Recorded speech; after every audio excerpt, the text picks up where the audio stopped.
When you first look at them as a baby, you're just shocked.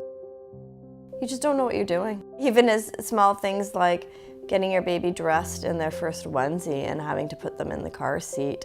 You go home for the first night, you don't know what you're doing.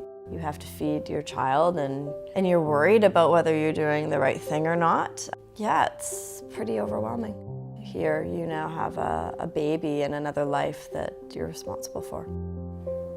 For a while, I feel like it took me a little bit to figure out what being a mom was, what it looked like, and who I am as a mom. When I was pregnant, I was reading a lot of books and trying to prepare myself for the different stages to come. And then once he was born, I haven't read a single thing. I have just found that motherhood is very intuitive and each child is unique and different. You naturally know what's best for your child. In general, for fathers, when you have newborns, it's a little bit more difficult to really physically attach to your child because they are physically attached to the mother.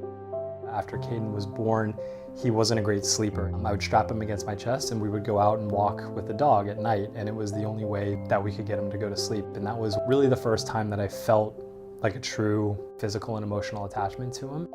That real connection that this child is part of you. When I look back at my childhood, it's the little things like my dad coming home with a rose or my mom making us cupcakes in the kitchen. It's always those little moments that are remembered.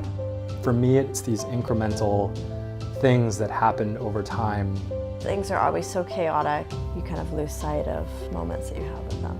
And sometimes you just need to slow it down and just focus on just you and them and the little things.